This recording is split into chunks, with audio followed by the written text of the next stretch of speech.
Chers téléspectateurs d'Africab Télévision, bonsoir et bienvenue dans cette nouvelle émission Parlons droit. Nous avons aujourd'hui le plaisir et le privilège de nous entretenir avec Maître Sidibé. Maître, bonsoir et bienvenue. Bonsoir, monsieur.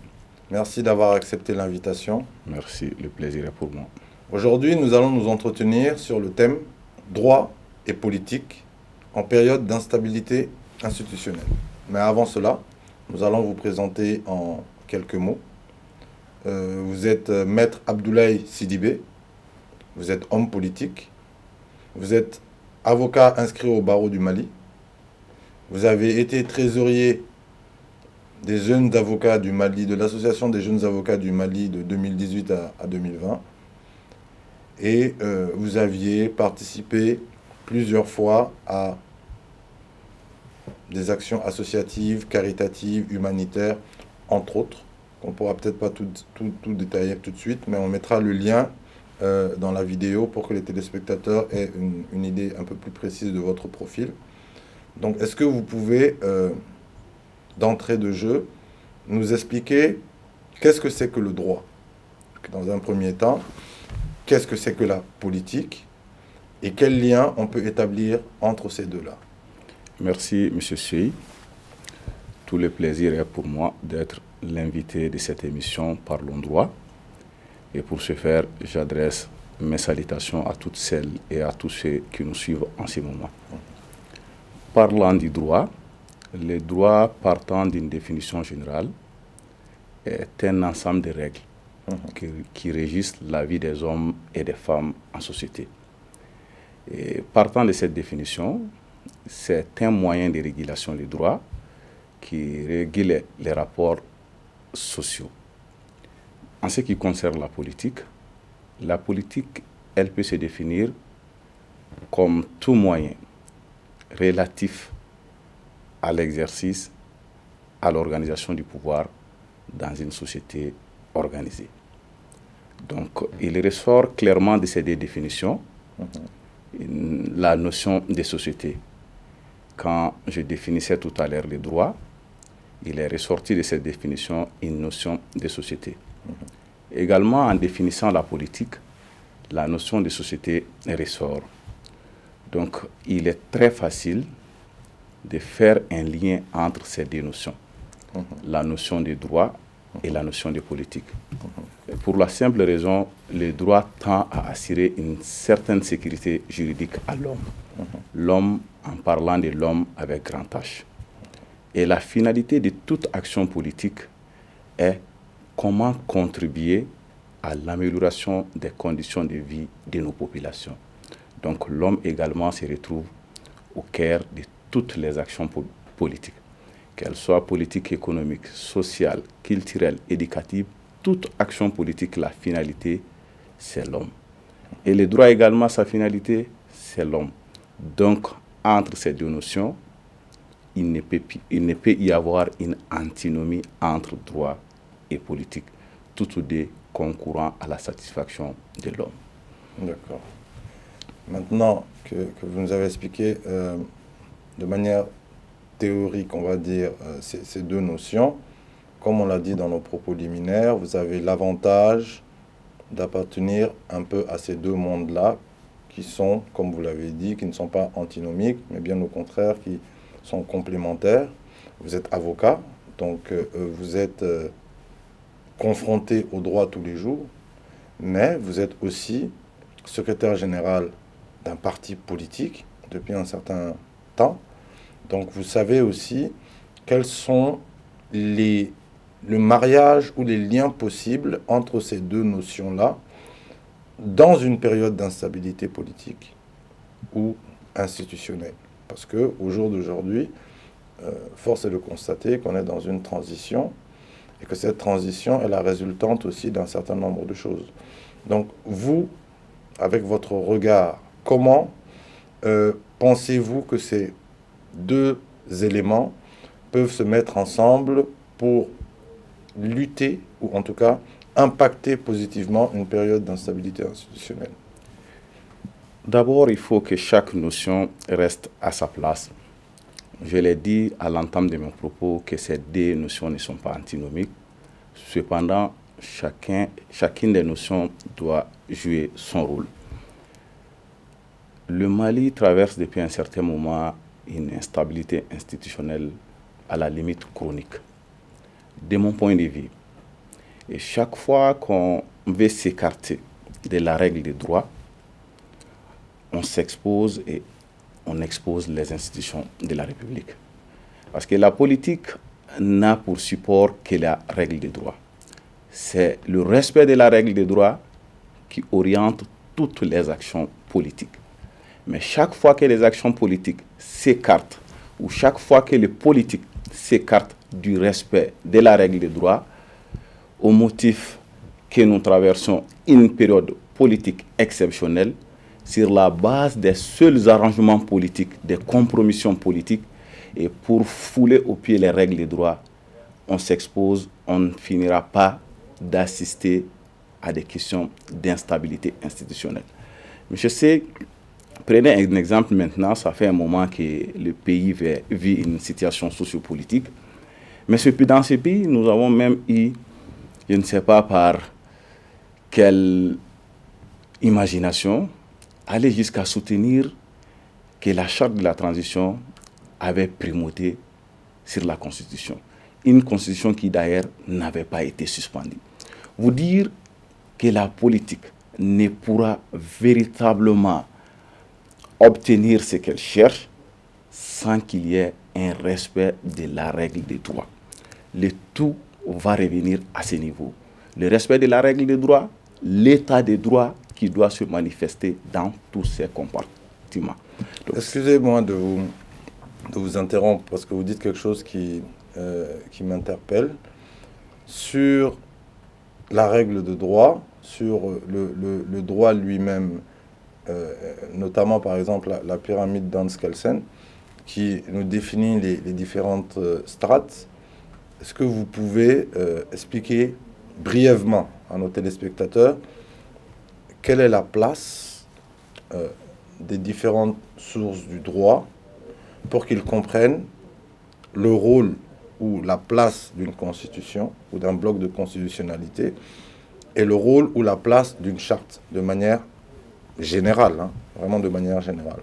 Merci, M. Sey. Une constitution, par définition, elle est la norme suprême. Elle est la règle suprême. Toutes les autres règles du droit doivent être conformes à la Constitution. C'est une émanation du peuple. Parce qu'une Constitution est adoptée par référendum. Ça veut dire la manifestation de la volonté populaire. Maintenant, une charte, surtout dans les cas présents, une charte est née suite à une vacance de pouvoir ou suite à un coup d'État ou suite à une démission, selon l'appellation que vous allez préférer. Et cette charte, elle est née à la suite d'une concertation. Une concertation où on n'est pas passé par vote.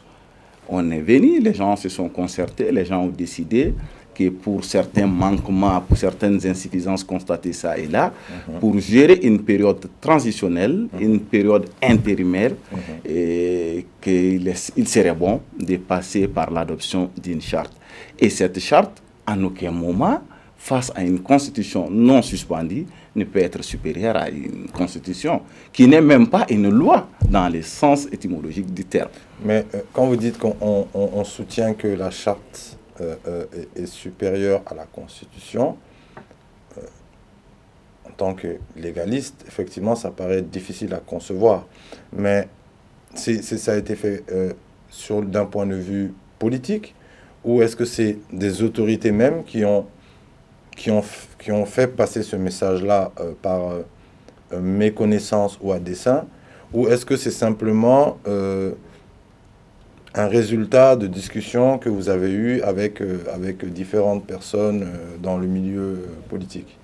En fait, dans les milieux politiques, on peut toujours envisager des raccourcis, souvent, certaines solutions palliatives, mais dans le milieu droit, dans le milieu institutionnel, ces choses-là ne doivent pas passer. Peut-être que les politiques, pour pouvoir parer à une situation, peuvent nourrir de telles réflexion, mais quand ça vient à un niveau supérieur, parce qu'il faut reconnaître que cette suprématie avait été prônée en son temps par certains conseillers même de la haute juridiction, qui est la Cour suprême.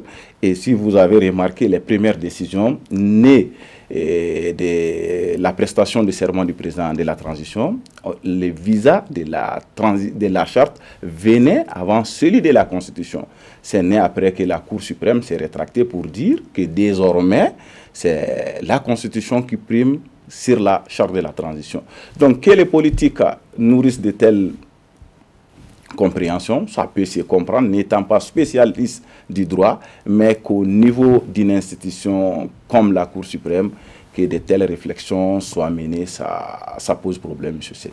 Bon, en allant dans le même sens et poursuivant, dans le Léviathan, on nous dit auctoritas non veritas facit legem. Ça veut dire que c'est l'autorité et pas la vérité qui fait la loi. Maintenant, ça c'est dans un cadre justement encadré, même si c'est une redondance, parce qu'on a une constitution, on a une séparation des pouvoirs, on a des lois organiques qui régulent tout ça. Mais lorsqu'on est une autorité de transition, est-ce qu'on a ce qu'on pourrait appeler des pouvoirs extraordinaires qui nous permettent de prendre tout type de mesures et dans tout domaine? Est-ce que c'est possible? Non, en fait, quand on a un pouvoir de transition, même un pouvoir ordinaire légitime n'a pas de pouvoir extraordinaire. Tout est encadré par les textes, que ce soit des lois, des règlements, de la Constitution. Tout ce qu'une autorité pose comme acte est encadré par des textes. A fortiori, une autorité transitoire qui est là pour une période bien définie et bien spécifiée dans les temps. Donc, dire que quand on est autorité intérimaire, on a des pouvoirs exorbitants, que non. Peut-être que quand on est autorité intérimaire, compte tenu de la situation exceptionnelle, certaines mesures peuvent être envisagées pour conduire à bien une transition. Mais cela ne donne pas carte blanche à une autorité intérimaire pour dire que tout acte que je voudrais, je peux les poser. Parce que, toujours dans le même sens, on sait que dans le cadre de notre Constitution, lorsqu'on a un président légitimement et légalement en place, il a le droit, et il a la possibilité dans certaines circonstances, comme vous l'avez dit, exceptionnelles ou d'urgence, de prendre un certain nombre de mesures. Est-ce que ces mesures-là peuvent être étendues à un pouvoir dit intérimaire ou de transition? Dans les cas actuels, il faut reconnaître que notre Constitution n'a toujours pas été suspendue, qu'on soit clair sur ça. Et les pouvoirs exceptionnels, certainement, vous faites allusion aux dispositions de l'article 50 de la Constitution, qui prévoit un certain nombre de pouvoirs au président de la République. Et la spécificité maintenant, à côté de la Constitution, nous avons une charte qui pallie un peu aux insuffisances de la Constitution. Si les conditions dans lesquelles ces pouvoirs exceptionnels doivent être utilisés par le président légitime et légal sont définies par la Constitution, parce qu'il y a un mécanisme, et le président même légal légitime ne peut pas se lever pour dire que j'ai fait cas de l'application des dispositions de l'article 50. Il y a tout un encadrement juridique par rapport à cette utilisation.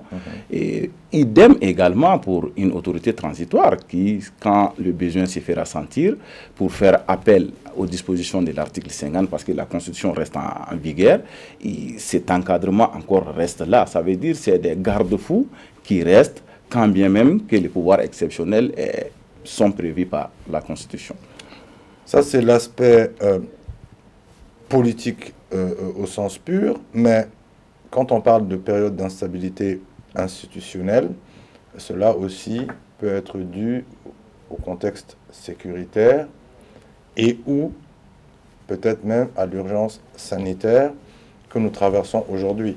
Donc, au-delà des autorités de transition, est-ce que, par exemple, pour la justice, dans des zones éloignées et dans des cas précis, comme des cas de guerre, parce qu'on est encore un peu en guerre, qu'est-ce que le droit permet de faire, sachant qu'aujourd'hui, la plupart des des revendications ou en tout cas des doléances sont de manière globale, hein, sont sur une non-application juste de la loi, juste au sens où le justiciable a l'impression que, comme pour les élections, les dés sont pipés à l'avance et que ce n'est pas forcément le droit du juste ou le droit de la raison, pour prendre une formule hegelienne, qui prime. Qu'est-ce que vous en pensez par rapport à ce type de contexte-là également?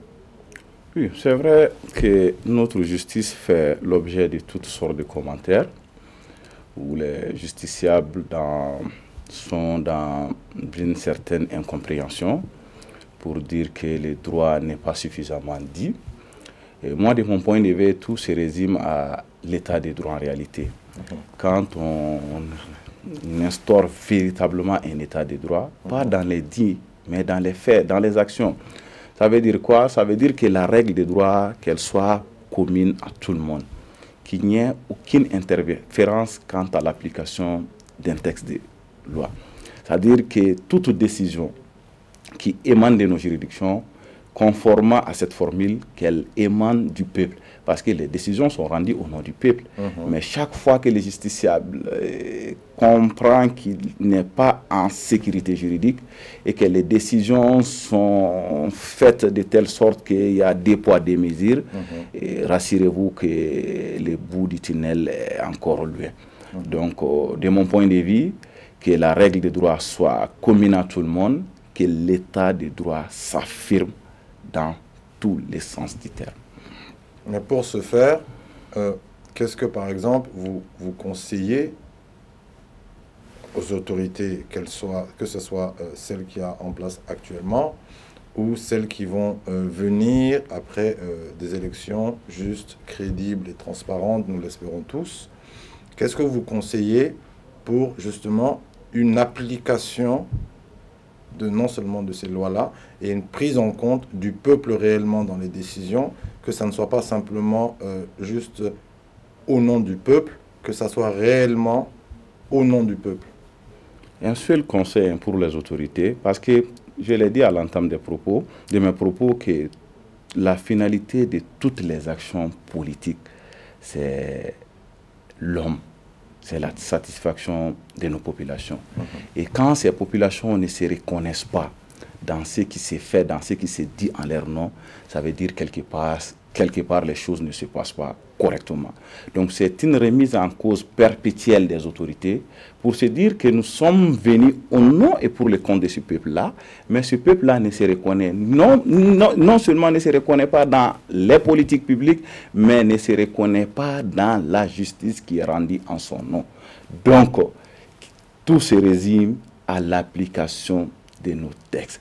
Nous avons les plus beaux textes, mais on ne les applique pas. Les textes sont laissés pour compte. Mais pourquoi on ne les applique pas? Je ne sais pas trop, parce qu'on appartient également à une société où des considérations sociales priment souvent sur le respect des règles de droit. Vous avez un petit souci, les textes des lois sont là, vous devez être frappé conformément à la loi, mais on vient dire non, c'est tel est mon parent, tel est mon voisin.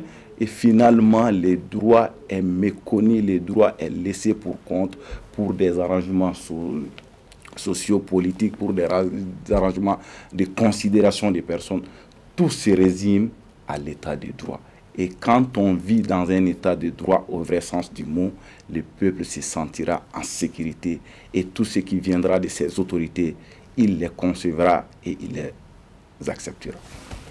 Comme on l'a dit, vous êtes secrétaire général d'un parti politique, donc vous avez comme mission ou comme ambition de gérer la cité et de gérer les citoyens. Vous, à votre niveau, peut-être en tant qu'homme politique, mais en tant qu'homme tout court, est-ce que vous avez déjà entrepris des actions dans le sens justement de l'amélioration de l'application des lois, ou en tant qu'institution, ou en tant qu'association, ou en tant que parti, est-ce que vous avez déjà entamé des actions dans le même sens? En tant que parti politique, j'appartiens à une formation politique qui dispose en son sein une école politique appelée école de la bonne gouvernance. Ça veut dire quoi? Depuis le bas âge, former les citoyens, former les militants au civisme, connaître qu'est-ce que c'est que l'État, qu'est-ce que c'est que la politique, qu'est-ce que c'est que la finalité politique. Donc, former les gens à la citoyenneté à la base, améliorer la gouvernance.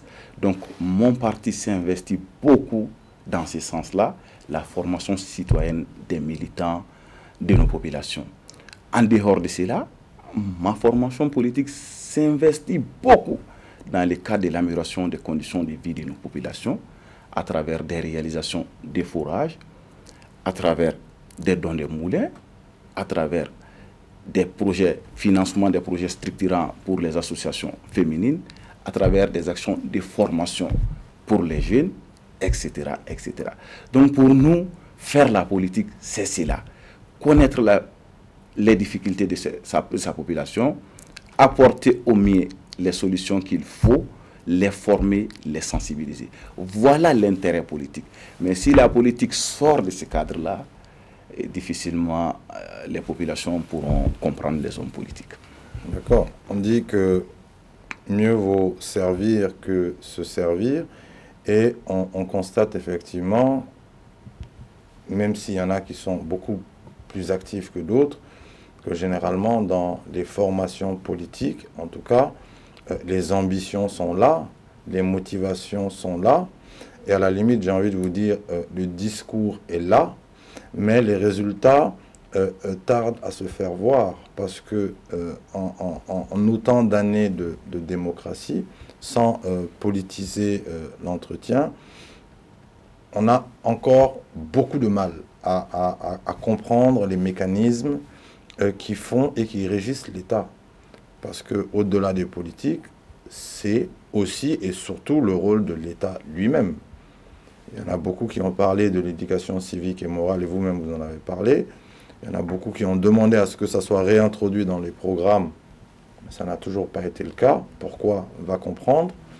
Mais aujourd'hui, vous, en tant qu'homme politique, votre rôle, bien évidemment, c'est de sensibiliser, mais c'est aussi d'amener les autorités, quelles qu'elles soient, à faire adhérer les populations à un certain nombre d'idéaux ou à un idéal malien qui peut être basé sur notre emblème, qui peut être basé sur notre drapeau, qui peut être basé sur notre hymne national, qui sont des choses qu'aujourd'hui on a tendance peut-être même pas à galvauder, mais à mettre de côté.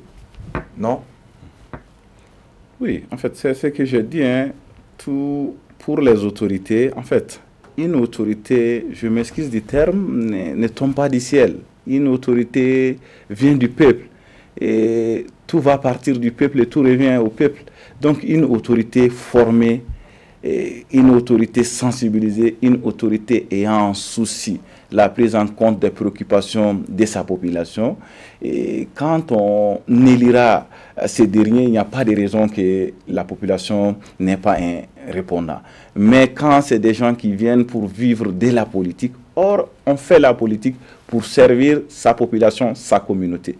Mais si on a cet esprit, cette tendance pour dire qu'on vient en politique pour se servir, je me dis qu'il y a une incompréhension notoire à ce niveau-là. Donc, il appartiendra à nos populations aussi de faire les bons choix. Parce que celui-là qui a été à vos côtés, et à un moment où pour vous apporter à boire, pour vous apporter des financements pour vos projets, se soucier de l'emploi des jeunes. Et je me dis, ce dernier est à même de répondre à vos préoccupations dans une fonction élective ou même nominative suprême. Mais si c'est des gens qui attendent la dernière minute, je m'excuse, pour venir vous voir, voter pour moi, j'ai telle chose à vous donner, la population, la différence, elle est très vite faite. D'accord. Comme il nous reste 2 minutes, je vais rebondir sur ça et peut-être vous donner le mot de conclusion. Mais on constate également, encore une fois avec malheureusement désarroi, que parfois, ceux qui sont censés représenter des idéologies différentes, parce que la politique, ça repose aussi sur un certain nombre d'idéologies et de courants qui doivent être aussi effectivement enseignés, se retrouvent parfois ensemble. On l'a vu lors des législatives passées, c'est-à-dire que le pouvoir, en gros, la majorité et l'opposition, qui vont ensemble sur des listes communes, ça a tendance à peut-être couper la population ou à faire perdre confiance à la population en se disant, de toute manière, les politiques entre eux sont pareils, et c'est peut-être ce qui nous amène dans certaines situations extrémités aujourd'hui, parce que eux, ils sont d'accord entre eux, les choses n'avancent pas, donc nous, la population, ça veut dire que c'est nous le problème. Donc il faut qu'on trouve une autre solution qui n'est pas une solution politique. Alors que vous savez comme moi qu'un pays ne peut pas se gérer sans politique. C'est même inconcevable. Maintenant, pour sortir, encore une fois, de cette situation d'instabilité, il y en a aussi qui préconisent un changement systémique. Ça, c'est en allant sur le point du droit. On nous dit que le droit et la politique ensemble, si on arrive à avoir un système solide, quel que soit l'homme qu'on mettra à la tête de l'État et les hommes qui vont venir avec lui, normalement, le pays devrait être sur de bons rails. Parce que, permettez-moi de préciser que, normalement, le président, son rôle, c'est de présider. S'il a un bon Premier ministre, que celui-là a de bons ministres, et que ce ministre a de bons conseillers chargés de mission, etc., en descendant chaque fois à la chaîne, normalement, les choses devraient se passer correctement. Mais le président étant lui-même un Malien, c'est peut-être le peuple même qui est dans un premier temps à revoir et à reformer. Donc, je finis sur ça. Je voudrais que vous nous donniez peut-être une maxime ou une citation qui vous marque et qui vous a marqué. Et un vœu pour le Mali et pour les Maliens. Vous avez 1 minute et 30 secondes. Merci beaucoup pour la maxime. Je ferai appel à mes cours de l'école fondamentale. Il s'agit de cette maxime de Jean de La Fontaine, dans un récit Les lions et les rats, où La Fontaine nous apprend, il nous dit, je cite, « On a souvent besoin d'un plus petit que soi. Ça veut dire quoi? On ne peut rien sans les autres. Et cette maxime nous appelle à l'humilité, à la modestie. Et notre pays vit un moment très particulier. Il est bon que chaque Malien et chaque Malienne se donne la main. Et pour ce faire, je formule des vœux de réussite aux autorités de la transition pour qu'elles puissent mener à bien les différentes réformes annoncées. Il s'agit de réformes politiques institutionnelles en vue de baliser les terrains à l'organisation d'élections libres, crédibles et transparentes. À vous également, Africable, et à cette belle émission Parlons droit, mes vœux de réussite et d'encouragement. Merci encore une fois d'avoir accepté notre invitation. Nous remercions nos téléspectateurs de nous avoir suivis. Nous leur donnons rendez-vous dimanche prochain sur la même chaîne et donc à la même heure. Merci.